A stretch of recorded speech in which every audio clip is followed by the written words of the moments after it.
Hey guys. Hi guys. Hi Lodi. I'm telling you right now, we've done what is episode 40? 40. Yeah. It's still weird to me that we don't do an intro. I don't mind. I'm still really weirded out by it. Oh, this thing is almost ready. Yeah, I decided to give it a direct hookup from HV-wise. Oh, did you? Oh, okay, cool. Yeah, it is. It is. Going up a Just lot chugging quicker. along. Alright, and then once, yeah, oh, we're not making steam because it's nighttime. Nighttime, correct. Keep forgetting about that. Yep. Yeah, I mean, this guy is just sitting here with distilled water waiting. Okay. Now, there is a machine we can make that will do it automatically, but I think we need, lubricant or something for it, so. All right, let's go Makes sense. through the night. We do have lubricant. Yeah, well. So. Yeah, but I think you have to keep supplying it with it, and then all of a sudden that becomes a whole headache, too, so. I mean, we could just sleep, and we're good. Nothing should turn back on here. Yeah. There we go. Now it's gone. Yep, there we go. And once this guy's full, it's really probably not going to matter. We haven't had any. Yeah. Those things. Look at that thing go. Woo. Anyway, so yeah. So what's on the hit parade today, there, my fine feathered friend? Okay, so what is the dumbest way you've been injured? Okay, so do you want to take this one first, or should I? Sure, I'll take it first. Go ahead. All right, so I was once in the Boy Scouts. Okay. It's a long time ago, back in high school era. We had taken a trip out to the desert. Okay. We went to the Anza State Park, which is right across the mountains in the east end of San Diego County, and we went out there and we got a bunch of camps, a campsite. We all set up tents, the whole Boy Scout camping experience. Okay. So it was me and let's see, there were 6 packs within our troop, plus adults. So probably about 30 boys, give or take, plus about 5-6 adults. Okay. Scout leader, assistant scout leader, and some volunteer dads. Were most of the scouts that were there your age? There was one pack which was my age. Which was middle teens. I'd say 12 to 13. 12, 13 years old. And then we had the other 5 were 13, 14, 14, 15, 16, 16, up to the Eagle Scouts, the 2 Eagle Scout packs. Okay, so basically, everybody that was there was teenagers. So it wasn't like you had 8-year-olds out in the woods. Right. No, and so we were all set up in this nice little area. There was a wash not too far from us. We were kind of nestled in it, and it had rained recently. So there was still a creek kind of flowing down through the wash. It's kind of nice for anybody out there. And I feel we have to do this because I feel Oh, shut up, Echo. I'm having trouble connecting to the internet. Echo, shut up! Take a look at the help section. I don't want to. Stop talking. Echo, stop. God, I hate her. Anyways, you know that, are you, Luna? Of course not. Out here, we have. I don't know if there's washes everywhere. I don't know if that's a norm. So a wash is pretty much just a kind of dryish river bed, I guess, for lack of a better term. Yeah, it's like a little creek bed. Yeah. Dried up creek bed. But when it gets rainy in the mountainside, the water tends to come on down, and so it kind of floods the wash a little bit, and then you get a lot. It's a little movement, and the wash kind of expands a little bit. It's really cool. Plus, it eventually leads to wildflowers blooming in the desert, which is a beautiful sight. But yeah, so we were nestled in a wash, like just right on the little dry spot above it, kind of cradled by this thing, and we'd set up all of our stuff. We got the kitchen camp set up. We had the KP, the kitchen patrol, already cooked dinner. We had dinner. It's getting on kind of twilight-ish hours. It's going to start to get dark. And boys being boys, we decided to go ahead and mess around a little bit. Mm-hmm. So we went to the wash, and we split up into teams, 2 different teams. And one side went on the other side of the wash, away from the camp, and one side was in the camp wash. Okay. And I was on the other side with my my patrol and my little pack, and we were kind of doing this like standoff kind of, attackers and defenders kind of thing. Okay. Where the people on the outside were attacking in against the camp, and we were doing things by we were attacking each other by throwing mud from the wash. Okay. Because we're idiots. Yeah. And I was not really with my friends. I was with my pack, my little patrol, and they were older people, older guys. And I decided, I'm like, you know what, I kind of don't want to do this anymore. So I started sneaking around the outside behind a bunch of reeds, kind of keeping the plants between me and the camp so they couldn't really see me. And I found a nice little spot where I can cross over the wash. It's a shallow area I can cross over. So I started taking that. I stepped into the middle of the wash, and then I see a guy who I really don't like him. From one of the patrol that I was in previously. He was a bit of a bully, and that's kind of why I left it. And he's standing there holding a big mud ball, and he's like, "Oh, hey!" And then he throws it at me. And I move to get out of the way, but I end up putting my face in direct trajectory of the mud ball as it strikes me square in the left eye. Okay. So I immediately shout. Yeah. And I'm yelling because I'm hurt. They rush me. They stop the fight immediately. The troop leader rushes me over to the water tank that they brought along with them, and they flush my eye out, and it looks really bad. So they took me to the clinic in Anza-Borrego, where I got they swabbed my eye, they checked everything out, they got it all tendered up. My dad had to come down. It was a 40-minute drive for him to come up from Ramona to pick me up, and I went home after that. Nice. I wanted to be there. I wanted to enjoy the desert trip, but I didn't want to get mud thrown at me, which it did, and it got packed into my eye. Luckily, no damage. My eye was unscathed, no scrapes whatsoever. But yeah, it was bad. All right, real quick. I don't remember how to get this digital miner to start pulling ore. Sorry, I was totally listening, but yeah, I've been fighting. Yeah, let me come come out to you. Time. All right. So I got the power in, and all it's pulled out is 14 cobblestone. Ore star. Oh, is it ore star? Yeah, so it's ore star. I think I did star ore. Okay. And then you start. Okay, let's see if we get anything out of this. Yep, see, just cobblestone.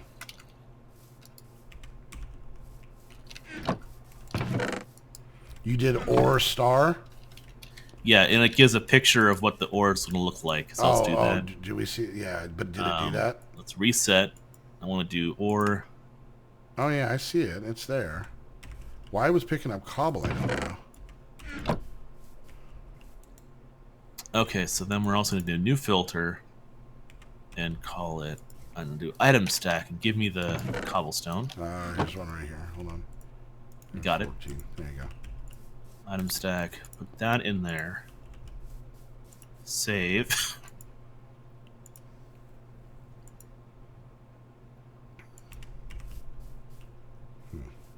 Huh, okay. Is it going?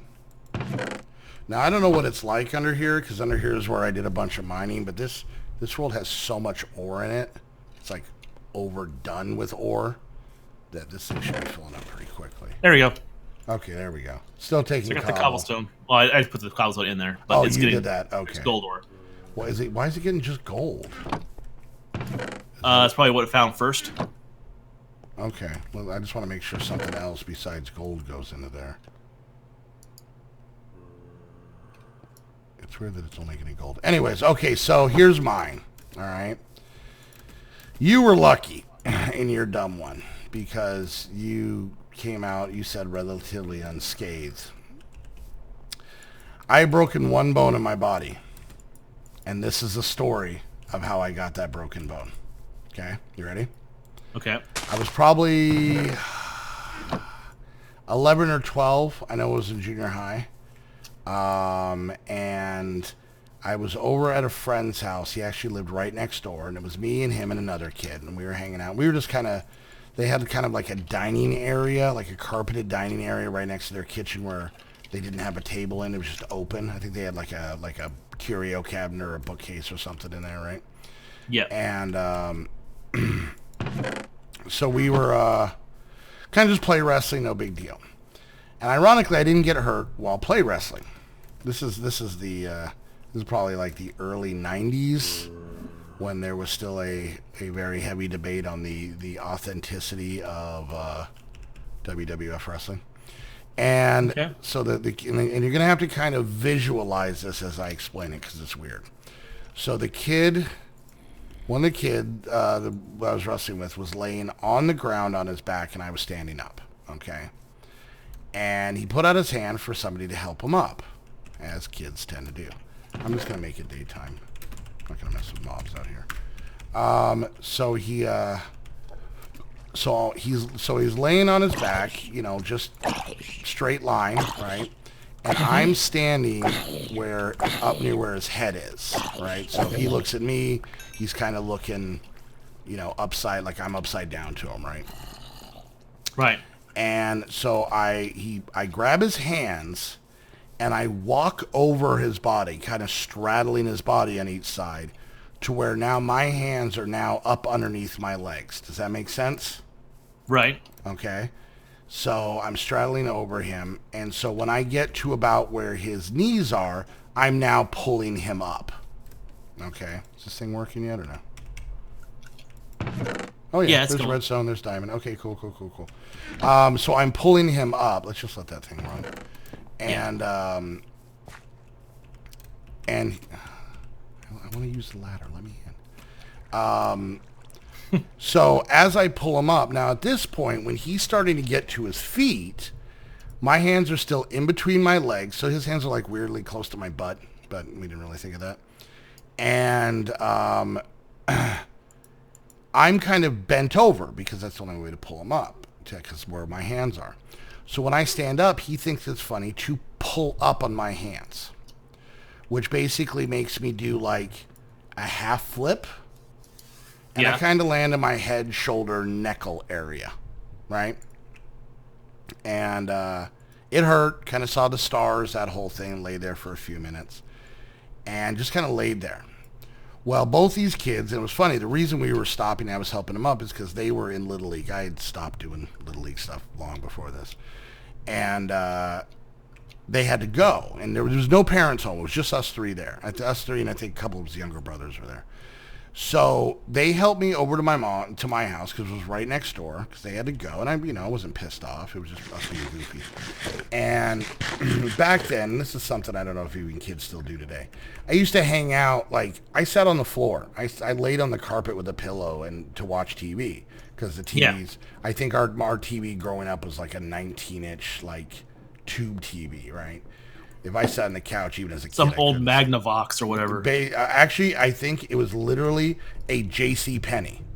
I remember that's the only logo that was on it. So there was no, Zenith. There was no anything like that. It literally just said J.C. Penney. So I think it was almost a store brand TV. And we had this, honestly, I want to say as far back as I can remember, until I moved out as a teenager.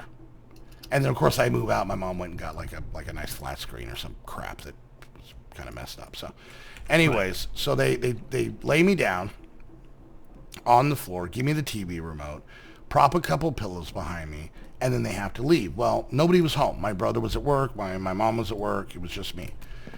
Well, all of a sudden, I couldn't get up. Every time I tried to sit up, my kind of my shoulder close to my neck hurt really bad. And so I couldn't sit up. If I tried to roll, it hurt too bad. So I literally just laid there on my living room floor for 12 hours. No, not 12 hours, 12 hours. 5 hours. 5 hours. And until my mom got home, not 12 hours. And, my mom being a mom of a, single working mom of the 90s, she basically helped me up. I had to pee so bad. Like, it was bad. Like, it was a lot of pee. And that's what I was making this stuff for. Oxygen. Okay. And she, put me in bed. Made me something to eat. Did the whole mom thing and everything. And then she put a heating pad on it. Because that fixes everything. Oh, obviously. Yeah. So, of course she was home now, so if I needed anything, I could just yell for her and whatnot. And so she, okay, I got that. I'm just going to put the oxygen in here. Cool.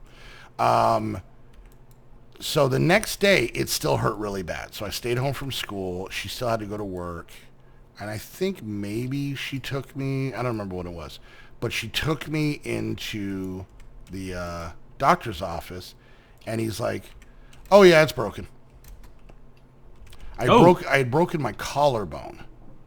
Oh, jeez. Completely snapped in half. So every time I tried to sit up, the bone rubbed against itself and jammed into me. So at this point, it had been roughly close to 24 hours since I had broken. So we go in, and now there's not a cast for a broken collarbone. There still isn't. And so basically what they gave you back then was a thing called a figure 8. All right? It was figure 8. Okay. Yeah, it was basically this foam thing that if you held it up looked like like an infinity symbol or a number 8 on its side or whatever you want to call it, right? Yeah. And it was basically to keep your shoulders straight. That's all it was. And that's what I had to wear for the longest time, was that thing. Jeez. So yeah, that kind of sucked. I mean, the kid felt really bad and everything. And I mean, it sucked and all, but I mean, it wasn't really his fault. I mean, he didn't, do it maliciously. I'm the idiot who tried to help him up by straddling over him, But yeah, so that is the dumbest way that I ever hurt myself, is I broke my collarbone helping a friend get up off the floor.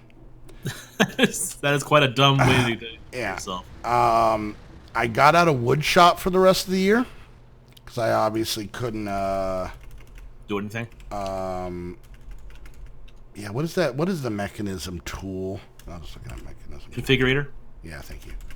I read your mind. Thank you. Well, where the hell did I put my... I feel like I stuck something in a chest somewhere. Your car keys? Oh, here they are. All the other stuff I mean. Yeah. That's actually the only bone I've ever broken in my life. Now, I want to tell you a story real quick, and I think I've told you this story. But I want to tell you the story of how I'm an awful, awful parent. Let's hear it. You ready? So when... My body's ready. When Pig Cacti was... I want to say she was 8, right? Or so. She... let's see. Let's do outputs. I gotten the girls new beds. All right, new mattresses, box springs, all this stuff. And we put them in the girls' rooms, and they were jumping on them. She was 8, so Trin was about 6. And my wife at the time, my ex-wife now, was at work. So I was there just hanging out with my friend Scott. I could tell you stories about that guy, but anyways. And we were just, hanging out, and the girls were jumping on their beds because it was time for bed. They were excited they got new beds. And so I was play wrestling, once again, here we go, with Pink Cacti. And I was kind of just, throwing up in the air and catching her and doing that kind of stuff. Pretend body slamming her, that kind of things. And, nothing that big. Yeah. And then my friend Scott goes, do a power bomb. I'm like, what's a power bomb? He's like, well, it's like where you flip her in the air and then she kind of lands like on all fours. And I'm like, oh, I don't know about that. And, 8-year-old pink cacti is like, do that. So I'm like, okay. So have I ever told you the story, Snoop? I actually don't think I have heard the story. Oh my God, you may not be friends with me after this. So I'm like, okay, she wants to do it. He wants to do it. I'm an idiot. I'm a follower, whatever. Let's do this. I flip her around and she makes a full somersault in the air and lands on her bed on all fours. But all of a sudden I hear a noise and my daughter's got a second elbow on one of her arms. Yeah.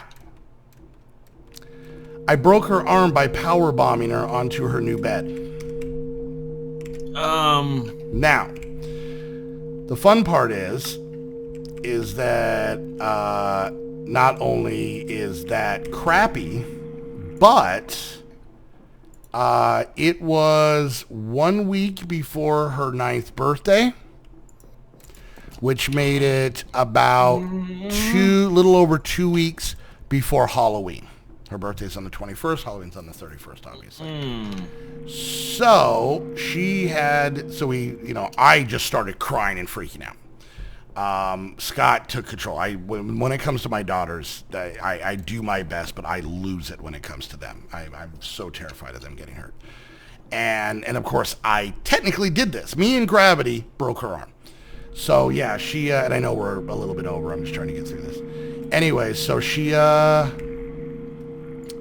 we call an ambulance. It comes and picks her up. She didn't cry. She didn't stutter. She held her arm against her body, and I kind of just like wrapped it on there and everything just to kind of keep it in place. Took her to the hospital, called my ex-wife, my wife at the time, to, hey, funny story, come down to the hospital kind of thing. And I think I waited until she was there before I told her the whole powerbomb story, just for my own, because I didn't want her to just walk in and shoot me. I wanted a fighting chance type of situation.